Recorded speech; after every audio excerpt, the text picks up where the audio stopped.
తప్పే ఉంది దాంట్లో. ఓకే ఓకే దయాకర్ గారు భరత్ భాయ్ విన్నారు కదా శ్రీధర్ రెడ్డి గారు చెప్తుంది. నేను ఏమంటుండు మనోడు శ్రీధర్ రెడ్డి గారు అనేది ఏంటంటే మీరు ఇప్పుడు రాబర్ట్ వాద్రా మీద కేసు పెట్టిన అటువంటి ఇన్వెస్టిగేషన్ ఏజెన్సీ అటువంటి దాంతో ఎంక్వైరీ చేయించడం ఏంటి? మీ సోనియా గాంధీ ఫ్యామిలీని కూడా ఇబ్బంది పెట్టింది కదా. సోనియా గాంధీ రాహుల్ గాంధీ ఎదుర్కొంటుండు ఎదుర్కొంటున్నారు. అవును రాబర్ట్ వాద్రా ఏంది? ఫస్ట్ ఆఫ్ ఆల్ వీళ్ళు ఎదుర్కోగల సత్తా ఉందా లేదా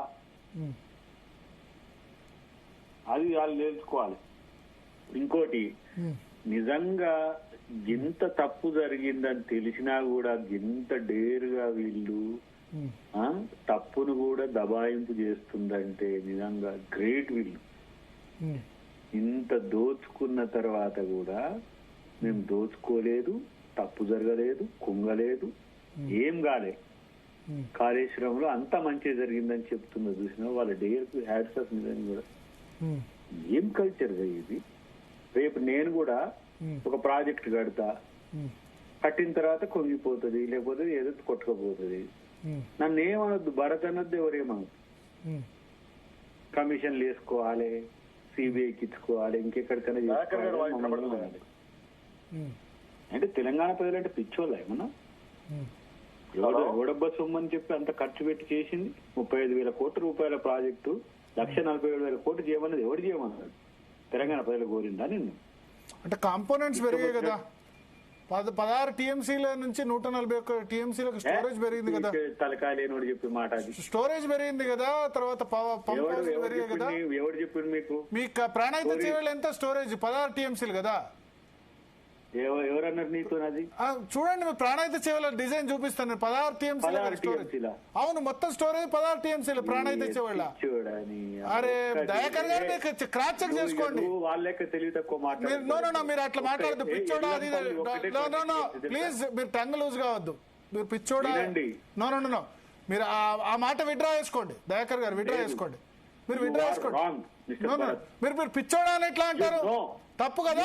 ఎవడో పిచ్చోడు అన్నదాన్ని నువ్వెందుకు పట్టుకుంటున్నావు? ఎవడో పిచ్చోడు? ప్రాణాయిత చేయాల స్టోరేజ్ ఎంత చెక్ చేయండి.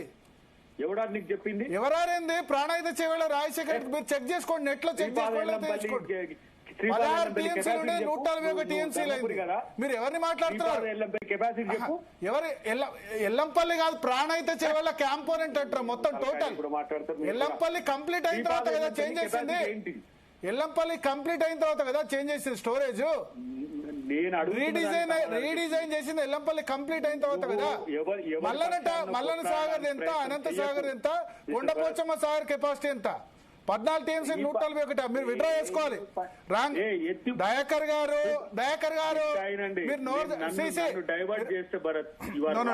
మీరు పిచ్చోడా అది మాట్లాడద్దు, తప్పు, అన్పార్లమెంటరీ వర్డ్. నేను అనొచ్చు మిమ్మల్ని. మీరు తప్పుగా నోరు జారితే ఎస్ నేను నోరు జారా అని చెప్పండి. పిచ్చోడా అని నన్ను ఎట్లా అంటారు? నిన్ను పిచ్చోని అనాల్సి వస్తుంది. ఇప్పుడు అన్నది మీరు పిచ్చోడా అంటే పిచ్చోని అనాల్సి వస్తుంది. మరి ఎవరిని అంటున్నారు? ఎల్లంపల్లి ఎల్లంపల్లి తర్వాత కంప్లీట్ అయిన తర్వాత కదా రీడిజైన్ చేసింది. నాకు డైరెక్ట్ గా నువ్వు పిచ్చోళ్ల తరపున కొట్లాడతా అంటే పిచ్చోళ్ల తరపు ఏంటండి? నేను కాంగ్రెస్ కాదు, బీఆర్ఎస్ కాదు. నేను మీ పార్టీకి బ్యాట్ చేయలేను. నేను కాంగ్రెస్ పార్టీకి బ్యాటింగ్ చేయలేను. శ్రీపాద ఎల్లంపల్లి తర్వాత రీడిజైన్ చేశారు, కంప్లీట్ తర్వాత రీడిజైన్ చేశారు. మీరు కనుక్కోండి. 16 టీఎంసీలు 141 టీఎంసీలు అయింది. మల్లన్న సాగర్ ఎంత, కొండపోచమ్మ సాగర్ ఎంత? శ్రీపాద ఎల్లంపల్లి కంప్లీట్ అయిన తర్వాత మీరే కట్టారని చెప్పారు కదా. కట్టిన తర్వాత కదా రీడిజైన్ చేసింది. 2013లో కిరణ్ కుమార్ రెడ్డి కట్టిన తర్వాత కదా రీడిజైన్ చేసింది. పొన్నం ప్రభాకర్ కట్టిన తర్వాత కదా రీడిజైన్ చేసింది. మీరు గట్టే మాట్లాడితే ఇంకా డబుల్ గట్టే మాట్లాడగలరు. No you withdraw your word. తప్పు. తెలుసుకో, మీరు తెలుసుకోండి. మీరు తెలుసుకోండి. మీరు తెలుసుకోండి. 16 మల్లన్న సాగర్ కెపాసిటీ పెంచలేదు. నో దయాకర్ నేను కూడా అనాల్సి వస్తుంది. దయాకర్ నేను కూడా అనాల్సి వస్తుంది. మీరు మాట్లాడద్దు. మీరు అన్పార్లమెంటరీ వార్డు ఏం చేశారు? కెపాసిటీ అంటే లేదని చెప్పండి. మీరు సరిదిద్దండి. రాంగ్ అని చెప్పండి. అంతేగాని మీరు అట్లా మాట్లాడతారు. ఎట్లా మాట్లాడతావు? నీకు తెలియకపోతే ఎట్లా మాట్లాడతావు? మీకు తెలియకపోతే ఎట్లా మాట్లాడతారు? శ్రీపాద ఎల్లంపల్లి మీకు తెలియకపోతే ఎట్లా శ్రీపాద ఎల్లంపల్లి కంప్లీట్ తర్వాత రీడిజైన్ జరిగింది. దయాకర్ గారు మీరు అన్పార్లమెంటరీ మాట్లాడితే నేను అన్పార్లమెంటరీ మాట్లాడను. మీరు శ్రీపాద ఎల్లంపల్లి కంప్లీట్ ఒక్క నిమిషం శ్రీపాద ఎల్లంపల్లి చెబుతున్నా రాసుకో. నేను ఒక్క నిమిషం శ్రీపాద ఎల్లంపల్లి కంప్లీట్ చేసింది ఎవరు? దయాకర్ ఎవరు? కాంగ్రెస్ పార్టీ కదా. కాంగ్రెస్ పార్టీ కంప్లీట్ చేసిన తర్వాత కదా రీడిజైన్ చేసింది. రీడిజైన్ ఆ తర్వాత చేసింది. దాని తర్వాత ఎంత? శ్రీపాద మల్లన్న సాగర్ ఎంత మీరున్నప్పుడు? ఎన్ని టీఎంసీ? చెప్తే నీకు కథ తెలుసు. మళ్ళీ నేను మాట్లాడేది శ్రీపాద ఎల్లంపల్లి కంప్లీట్ తర్వాత కదా రీడిజైన్ చేసింది. నువ్వు అన్న 16 టీఎంసీలు తప్పు అని చెప్తున్నా నీకు. నేను ప్రాణహిత చేవెళ్ల ప్రాజెక్టుకు సంబంధించి శ్రీపాద బిఫోర్ ఉన్న మల్లన్న సాగర్ గాని, కొండపోచమ్మ సాగర్ గాని, రంగనాయక శ్రీపాద ఎల్లంపల్లి కంప్లీట్ అయింది కదా. మీరు కేసీఆర్ చేతిలో పెట్టి అని మీరే చెప్తున్నారు కదా, పెట్టలేదా? నువ్వు మొత్తము ప్రాణహిత చేవెళ్ళ 16 అంటివి, శ్రీపాద నేను మళ్ళీ చెప్తున్నా కదా, ప్రాణహిత చేవెళ్ళ మీరు కేసీఆర్ లో చేతిలో పెట్టే నాటికి కంప్లీట్ చేయని రంగనాయక సాగర్, కొండపోచమ్మ సాగర్, తుమ్మిడి ఎట్టి మరి అది నేను చెప్పేది. మరి చెప్పండి మీరు నాకెందుకు అవి మీరు 16 టీఎంసీలు అన్నావు కాబట్టి చెప్తున్నా నీకు. 16 టీఎంసీ 20 టీఎంసీలు అది మిగతా ఇరుసు తెలుసు. మిగతావన్నీ నీకు తెలుసు. మిగతావన్నీ ఎత్తి పోస్తానికి ఫుట్బాల్ కాడ పెట్టి 2 టీఎంసీలు మిగతావన్నీ మల్లన్న సాగర్ 50 టీఎంసీల డెడ్ స్టోరేజ్ ఎంత? మిగతావన్నీ సాగర్ లో మీరు ప్రాణహిత చేవెళ్ళ మీరు కంప్లీట్ చేసి పెట్టిన తర్వాత ఉన్న ప్రాజెక్టుల స్టోరేజ్ గురించి నేను మాట్లాడుతున్నా. 16 టీఎంసీలు అన్నావు కాబట్టి నేను చెప్తున్నా ఒక్కటే. అది నేను చెప్పండి 16 టీఎంసీలు కాదంటే ఇదని చెప్పండి. కాదని చెప్పండి కానీ అన్పార్లమెంటరీ వర్డ్ నేను మీలా యూజ్ చేయలేను. కాదు, you are supporting some else. నేను కాంగ్రెస్ కు సపోర్ట్ చేస్తా, కొన్ని సందర్భాల్లో బీఆర్ఎస్ చేస్తా, కొన్ని సందర్భాల్లో బీజేపీ చేస్తా. యూ కెనాట్ డిక్టేట్ మీ. వాళ్ళు అంటున్నారని నేను అన్నప్పుడు వాళ్ళని సపోర్ట్ చేసినట్టు కాదు. అట్లయితే మీరు కాంగ్రెస్ సపోర్ట్ మీరు అనుకున్న దాన్ని సపోర్ట్ చేయలేదు. మీరు అనుకున్న దానికే నేను సపోర్ట్ చేయలేదు. మీకంటే ముందు నుంచి మీరు అనుకున్న దానికే సపోర్ట్ చేయలేదు. మీరు అనుకున్న దానికే నేను సపోర్ట్ చేయలేదు. మాట్లాడుకోవడం కాదు. మీరు అనుకున్న దానికే నేను సపోర్ట్ చేయలేదు. మీరు చెప్పండి శ్రీధర్ రెడ్డి గారు. జైలుకు పోయి జైలు కూడి తింటే తెలుస్తుంది. చెప్పండి. ప్రజల కూడి తింటే ఏమైతుందో తెలిసింది. అజ్ఞానంతో ఉన్నారు. వాస్తవాలు మీరు చెప్పినప్పుడు ఒక సీనియర్ జర్నలిస్ట్ గా ఒకవేళ వారు మాడిన దాంట్లో తప్పు ఉంటే విత్డ్రా చేసుకోవచ్చు, కరెక్ట్ చేసుకోవచ్చు. ఈ పాస్ ప్రెస్టీజ్ అక్కర్లేదు. And Dayakar garu is in government now, is responsible MLC. I think hope we all respect each other. Fine, we will end the matter there. నేనేమంటున్నా అంటే ఇవాళ ఒక కార్యక్రమాన్ని అంటే ప్రాణహిత చేవెళ్ళ అనే ప్రాజెక్టు దాన్ని కాకుండా మరో చోటికి ప్లేస్ మార్చాం కాబట్టి, వరల్డ్ లార్జెస్ట్ ఇరిగేషన్ ప్రాజెక్ట్ కట్టాం కాబట్టి, అది కాంగ్రెస్ పార్టీకి నచ్చలేదు కాబట్టి మొత్తం ప్రాజెక్ట్ ని కేసీఆర్ గారిని ఉద్దేశపూర్వకంగా తప్పుగా చూపించే ప్రయత్నం చేయడం అనేది. They have done investigation on 3 barrages. While they say total project is failure అంటారు, కూలిపోయిందంటారు, 1,00,000 కోట్లు గంగలో పోయినాయని చెప్పేసి ముఖ్యమంత్రి గారు మాట్లాడతారు. విచారణ చేసింది 3 బ్యారేజ్ల మీద. ఇన్నరా దాంట్లో ఉండే ల్యాబ్స్ స్టోరేజ్ చెప్పండి శ్రీధర్ రెడ్డి గారు. స్టోరేజ్ ఆయన తక్కువ అంటారు కదా, స్టోరేజ్ అంత లేదు అంటారు కదా, స్టోరేజ్ చెప్పండి. తప్పండి బేసికల్లీ. నాకు చెప్తున్నా, ఇంతకుముందు టీవీ ఛానల్లో రాష్ట్ర ఎన్నికల సంఘం ఉండదు, పంచాయతీ ఎన్నికల కేంద్ర ఎన్నికల సంఘం, రాష్ట్ర ఎన్నికల సంఘం కూడా ఇట్లే వాదించారు ఇంతకుముందు. చెప్తున్నా ఇంతకుముందు ఇన్స్టాన్సెస్ లో కేంద్ర ఎన్నికల సంఘం రాష్ట్ర ఎన్నికల సంఘాన్ని అజమాయిషీ చేస్తుందని నీకేం తెలుసు అని వాదించారు ఇంతకుముందు సందర్భాల్లో. తర్వాత ఇప్పుడు తెలుసుకోవచ్చు కేంద్ర ఎన్నికల సంఘానికి రాష్ట్ర ఎన్నికల సంఘానికి సంబంధం ఉండదు, ఆర్టికల్ 243 అని ఇట్లే వాదించారు. అది అదే ఇంతకుముందు నేను చెప్తాను. ఇంతకుముందు కూడా ఒకసారి చర్చలు జరిగి నీకేం తెలుసు అన్నారు. అన్ని నాకే తెలుసు అని కాదు. నేను ఏంటంటే నేను ఎల్లంపల్లికి కంప్లీట్ అయిన తర్వాత కదా రీడిజైన్ చేసింది. ఆ మొత్తం ప్రాజెక్టుల కెపాసిటీ 16 ఉండే 141 అని అంటుందంటే అది బీఆర్ఎస్ రానండి. లేకపోతే నువ్వు పిచ్చోడా అని మాట్లాడితే ఎట్లా? నేను కూడా మాట్లాడగలను అంతకంటే ఎక్కువ. ఆబ్జెక్షనబుల్. దయాకర్ గారు కూడా సీనియర్ మోస్ట్ చాలా చర్చలు చెప్పొచ్చు, స్లిప్ అవుతుంది కానీ నేను టంగ్ స్లిప్ అయిందని చెప్పేసి మనం మాట్లాడుకోవచ్చు.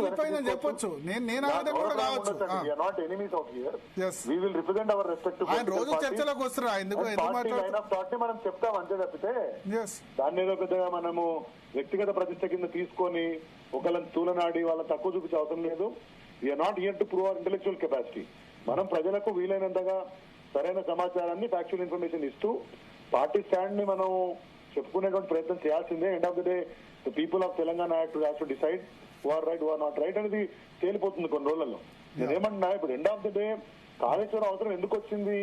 బేసికలీ మేడిగడ్డ బ్యారేజ్ కానివ్వండి, ఈ ఓవరాల్ లిఫ్ట్ ఇరిగేషన్ సిస్టమ్ అంతా కూడా ఎందుకు ప్లేలోకి వచ్చింది అంటే సిడబ్ల్యూసీ ఇచ్చిన నివేదిక మేరకు మేడిగడ్డ దగ్గర ఉన్నటువంటి అవైలబిలిటీ వాళ్ళు అంతకుముందు తమిడిగడ్డ దగ్గర లేదు కాబట్టి ఓవరాల్ గా మీరు ఎక్స్ట్రా రిజర్వాయర్స్ కెపాసిటీ కూడా పెంచుకోవాల్సిన అవసరం ఉందని చెప్పినారు. కాబట్టి ఈ total system came in play. అందుకనే పదే చెప్తున్నాము, Kaleshwaram project is not just Medigadda reservoir, sorry barrage or Sundilla Annaram కాదండి.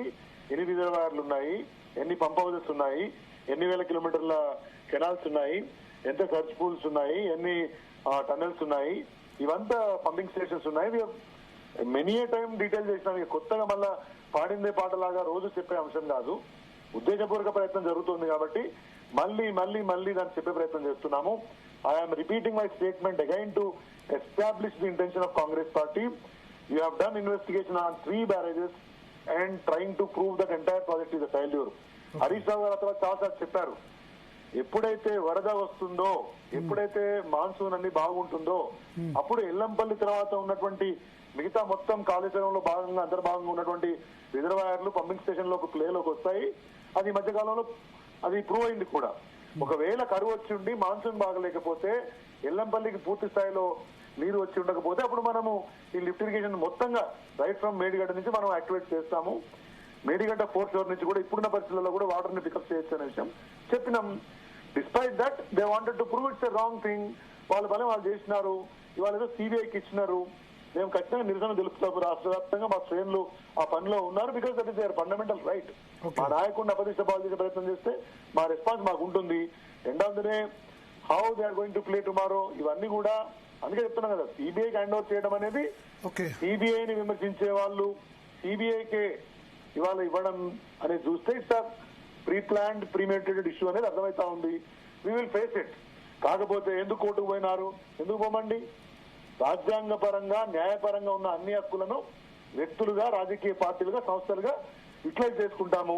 రేవంత్ రెడ్డి గారు ఇబ్బంది పడతారని, అద్దంకి దయాకర్ గారు ఫీల్ అవుతారని, బీజేపీ నాయకులు వద్దంటారని అవుతారు ఎవరన్నా? రాహుల్ గాంధీ గారు పోలేదా? సోనియా గాంధీ గారు పోలేదా? నరేంద్ర మోదీ గారు పోలేదా కోర్టుకి? అమిత్ షా గారు పోలేదా? It's a fundamental right in this country. Your democratic setup. అర్థం చేసుకోవాలి కదా.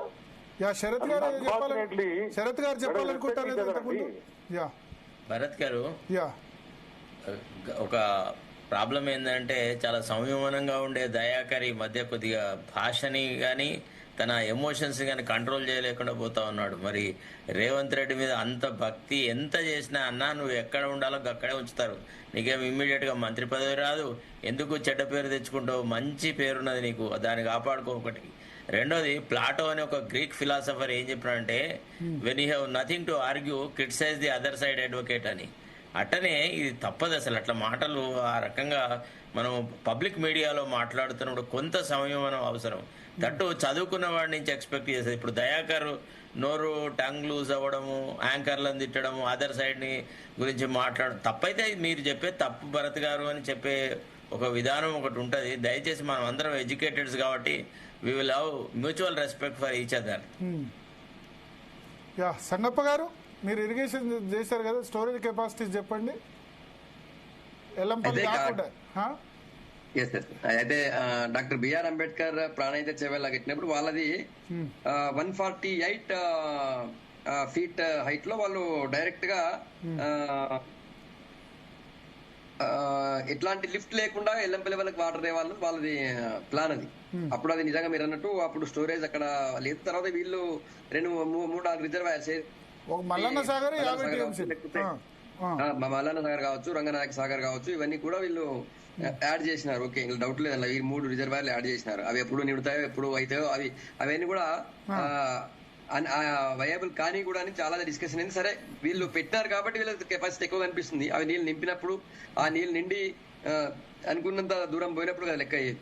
అది వయబులే కాదంటున్నారు ఒకటి. రెండోది ఇప్పుడు నేను చెప్పేది ఏంటంటే ప్రపోజ్డ్ టీఎంసీ ప్రపోజ్డ్ రిజర్వాయర్ అప్పుడు చెప్పింది ఎంత, ఇప్పుడు చెప్పింది ఎంత అన్నాను. ప్రాణహిత చేయాలంటే ప్రాణహిత ఎల్లంపల్లి అంటే ఎల్లంపల్లి మీరు కట్టిన తర్వాత కదా, మొత్తం కంప్లీట్ అయిన తర్వాత కదా రీడిజైన్ చేసింది. మీరే చెప్తున్నారు ఎల్లంపల్లి మేము కట్టామని. అక్కడ దానిలో ఇప్పుడు నేను చెప్పిన ఇన్ఫర్మేషన్ తప్పు ఉంటే ఎస్ మీరు తప్పు అంటారు అనొచ్చు, కానీ పిచ్చోడ మాట్లాడవ. నేనైతే డెఫినెట్ గా హట్ అయ్యాను దయాకర్ గారి నుంచి రావద్దు అట్లా. TRS support, Congress support, Zee Telugu news ఎవరికి సపోర్ట్ ఎవరికి తెలియదు. ఎందుకంటే మీరు జరుగుతున్న చర్చల తరపులో వన్ సైడ్ అయిన చర్చలు తీసుకోవట్లేదు కదా. కరెక్టే. అయితే సరే, దయాకర్ ఎందుకు అట్లా ఆవేశపడు నాకు తెలీదు. జనరల్ గా రోజు వస్తున్నాడు కదా, ఇప్పుడు జీటీవీలో రోజు రెగ్యులర్ గా నాతో ఆయన రోజు కనిపిస్తున్నాడు. సరే, అది తెలంగాణ స్టేట్ నేను చెప్తున్న ఇన్ఫర్మేషన్ irrigation.telangana.gov.in లో ఉంది, అధికారిక వెబ్సైట్ లో మీరు చూసుకోండి.